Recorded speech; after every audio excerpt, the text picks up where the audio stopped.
outside of our studios. Got a lot for you in this Cereal City here on a Thursday morning, almost Friday, and now almost 4:31. Good morning. I am meteorologist Jeff Porter. Good morning to YouTube. Live Look, Michigan Avenue. That's how I wanted. So this morning, up to a pretty good start here. Good morning, guys. We're going to be watching Top Gear America, which is on the Velocity channel or the Motorchin channel. 86 for lunch, 98 5 o'clock with a couple of storms here. I think the coverage is small. I want to show you what it will feel like. We'll take you all the way to mid-afternoon. We've got a projected, feels like temperature of 95 at 3 o'clock. That, of course, is for Kalamazoo. Right now in Kalamazoo, it's 74. Also in Hastings, 72. Recordings. Where it's raining right now on live Doppler radar. How hot will be for high school football tonight? Kirk, good morning. That's in 5. All right. Good morning to you, and thank you, Jeff. This morning, 6 accused human trafficking predators are now. I'm glad I don't know that.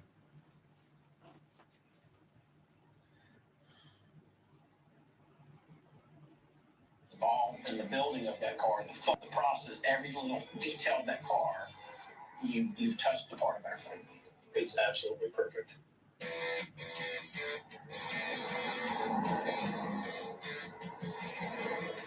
Oh boy, am I excited! First episode of Top Gear America. I'm Dak Shepard. I'm going to be racing my good friend Rob Corddry and Jethro Bovingdon across America. So I'm Rob Corddry. I'm the cute one. Ew. Hi, I'm Jethro Bovingdon. I guess I'm the non-famous guy on Top Gear America. I love Dax, but I'm glad we got Jethro with us because Jethro is a bona fide car expert. This guy races. He's an automotive journalist. All around sweetie pie. So Dax hates to lose, particularly to me. That's what I find out. Rob is such a sweetheart. He's so funny. He loves cars, but maybe not the most strategically sound car picker. Has Dax mentioned that he's from Detroit yet? Oh, he's from Detroit. Okay, we got Tesla, Corvette, and a big old heavy truck. All right, boys, pull over wherever you see fit. I want to sync up our navs, make sure we're all going to the same place, leaving from the same place, and let's just see if the best man doesn't win. Copy that. So Tesla, Vet, and a big old heavy truck. Big old heavy Chevy. Oh, What a perfect that's a kick, Porsche. right? I love it. Yeah. See the whole stars and stripes? Yeah. Well, look, I don't think there's going to be a loser because we're all hosts of Top Gear America. Impossible, This is right? our job. Yeah, just drive wherever you want. Yeah. Shut down the roads. Cops give you the thumbs up as you blow by at 1 trillion miles an hour. It's the dream. Oh, It's the dream. It's the best. We're so lucky. Now look, the Cannonball Run is steeped in history. Made famous by the Burt Reynolds film, directed by Hal Needham. It's a spectacle. Oh no, the truck's gone.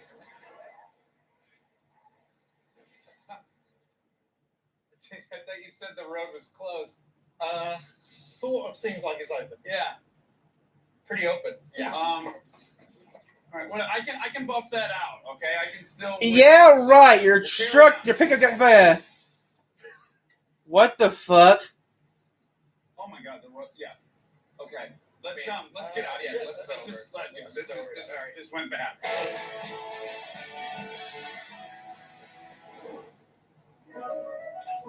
And this is the pilot. This pilot's effed up.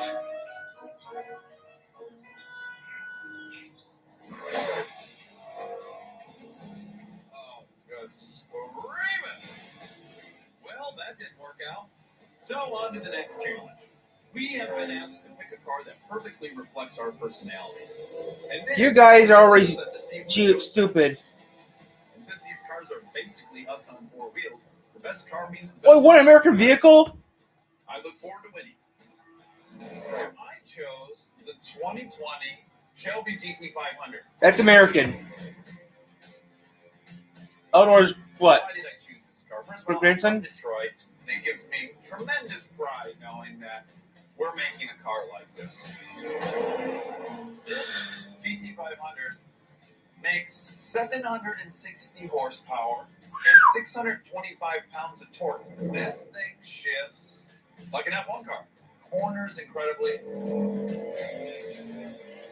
Oh my gosh, is this thing a monster. And you pick one of these up for under 80 grand, and you're going to be playing with the McLarens and the GT3s in the world. That's Okay. astounding.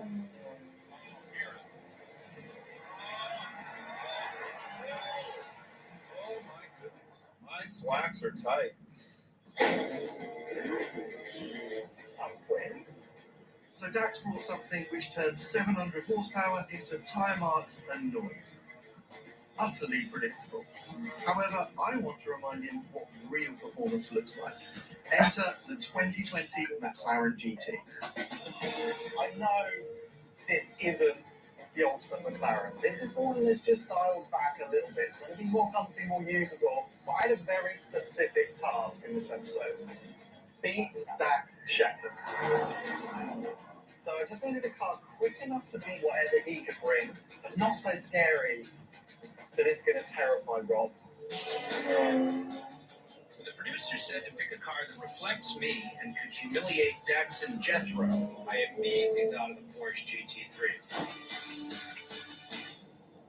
To be fair, I'm often thinking of the Porsche GT3. It doesn't matter. Weddings, funerals, the birth of my children.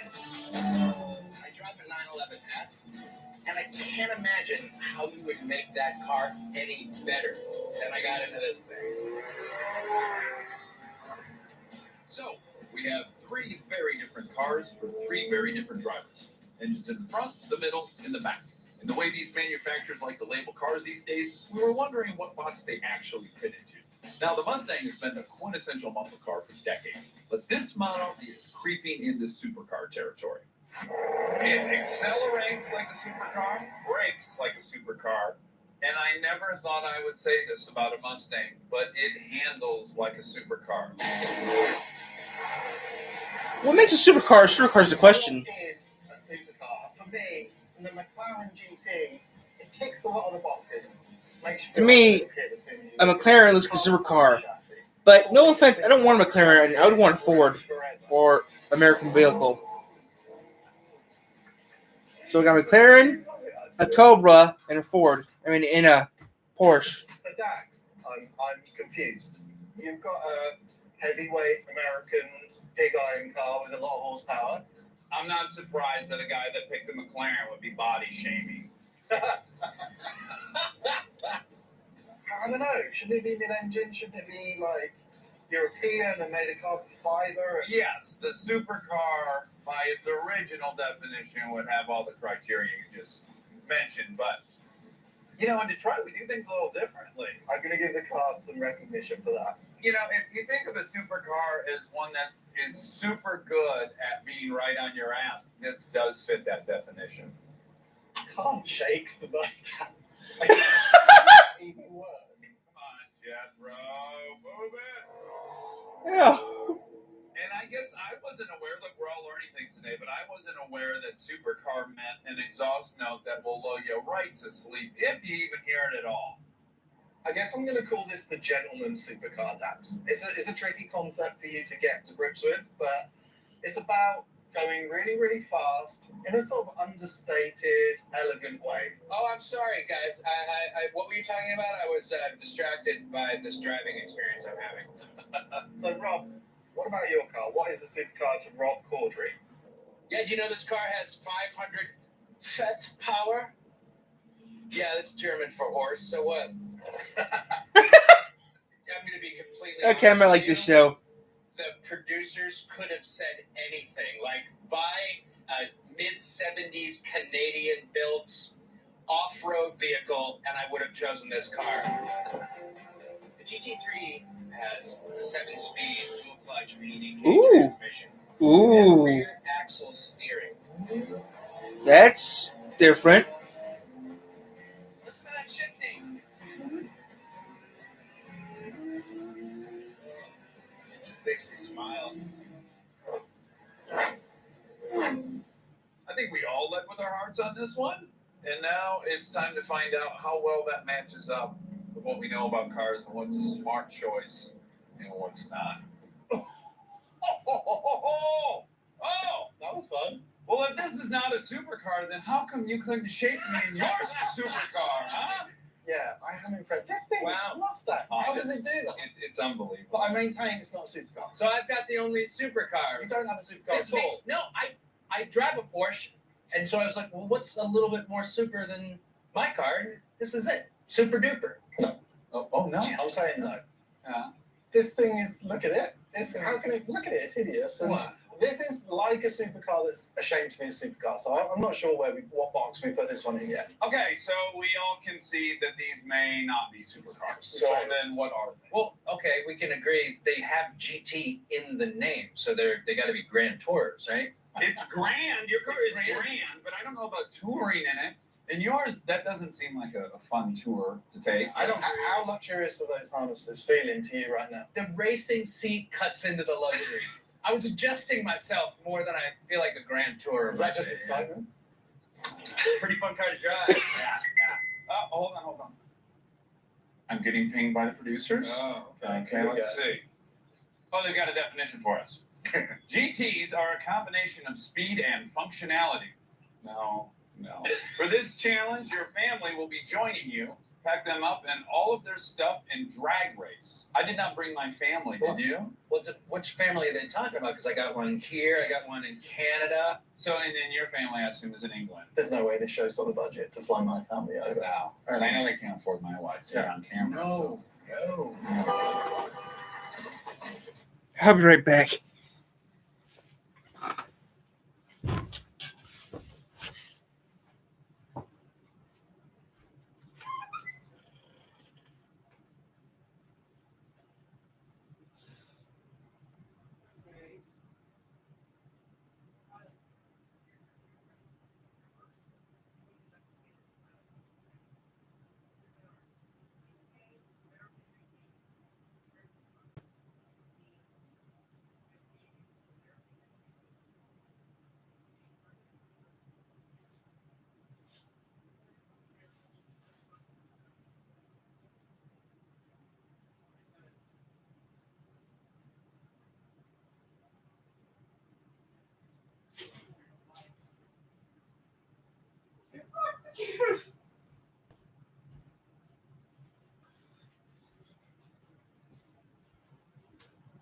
Okay, guys, I'm back, and I bet you're thinking, Tyler is on this early in the morning? What the fuck is wrong with him? Yes, I'm not wearing no shoes right now, which I don't understand why. One time I accidentally had the camera, I'm gonna just fell off, started from my feet. I found out that's actually classified as inappropriate, which filming your feet's inappropriate. I don't remember seeing stuff like that. Besides, the thing is, though, guys, filming hands and feet, okay, but doing animation for hands and feet are a pain in the butt. I'll say that at the bat. Doing this in drawing form is hard. Okay, so Actually, this is one of my wives right here. So mannequins and luggage. Oh, not the kid mannequins. seriously, mannequins. You know, for three family men with wives and kids at home, we all seem to pick cars that were laughably short on storage space. Look at the size of this thing. Oh my! This is a human-sized mannequin. It's not fitting in here. Are you guys disqualified when you can't get anything in those cars? Because that's shortly around the corner. I mean, the only thing that fits in this car is actually bodies. Golf bags galore. That's not going to be an issue for me. What's going on here? What? Cheating already? Oh no! I was just putting over. You need me to throw those in my trunk? I have plenty of room. You want me to do you a salad? Look at that. I just want you to know if I don't come in first, it's because of this extra bag of clubs. I mean, the chances of me not coming in first are about, I don't know, 1,000 to 1. They're high. What is in the trunk here? I've got 760 horsepower to your 620. You've got a lot of power, a lot of weight, and very, very little traction. Yeah, good luck. Let's admit it, a drag race is no way to test a grand tourer. I mean, we'd be better off testing these on a 1,000-mile road trip. But since we can only afford to shut down a quarter mile of highway, a drag race it is. Rob, on my calculation, you're down 2 cylinders and some forced induction, so I pray for you and your family. How dare you talk about my forced induction? Oh, this is gonna be hilarious. I want to say, Jethro, considering your car's 4 times as much as mine, I expect you to win this race by minimally 8 car lengths. Well, we both have the same expectation then. I would take the Mustang has more room.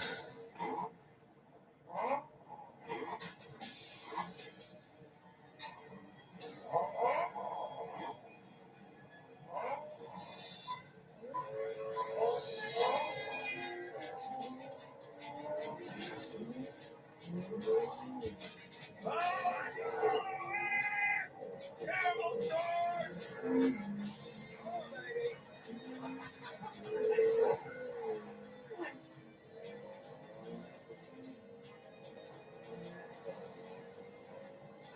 Come on, Tony Ketchup! Yeah! I think I got Dax. 100! Oh my god. This is embarrassing for these boys.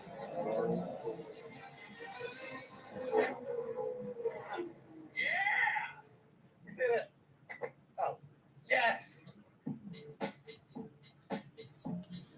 So if our cars are like us, and Jethro won the first race, by our metric, that meant he had the superior car and therefore was the superior human. But none of us felt that our cars were GTs, though. And in truth, all I was feeling was shame. Dex, are you crying? Oh, that was a rough experience.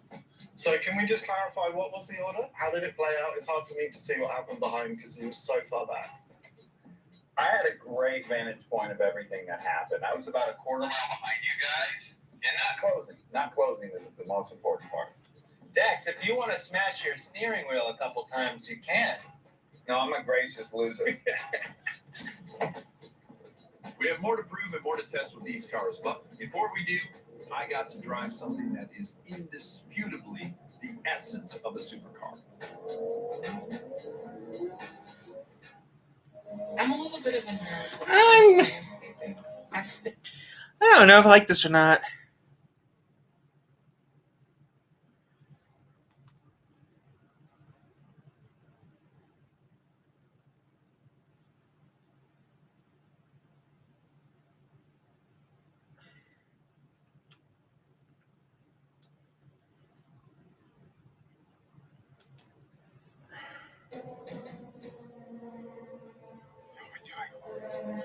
I'm gonna write the shit. Hello? Ooh, okay. Lamborghini is one of the most storied supercar manufacturers in the world. In fact, it gave the world its very first supercar. Countach. A small, subtle, mid-engine, sumptuous two-seater which ruled the world when it was launched in 1966. The Countach. But my guess is that when you think of Lamborghini, your mind is flooded with images of bikini-clad models Venice. crawling over them in music videos. What's he doing in Venice? Trying to turn heads and offensive paint schemes that scream, "Please look at me! I've made so much money." Sadly, Lamborghini has transitioned from a performance brand like Ferrari to a luxury brand like Gucci. Now the latest and possibly last Huracan is here. But is it a return to the glory days of the Miro? Or just another accessory that looked good with your Italian leather handbag? I can't finish watching this right now because I got class. I got stuff to do later. I'll watch this later. I gotta get ready for stuff. The suspect has not been identified. Here's the man's best friend. Today is National Dog Day. It's celebrated every August 26th. You too. Encourages people to share their lives with dogs of all breeds. So I'm gonna get stuff around for work. So I'm not going to work today. I'm actually going on a trip. So I gotta get some stuff around for my trip and have some breakfast. So we are gonna be done right now, and I will be back on. Who knows, later this week or something. So yeah.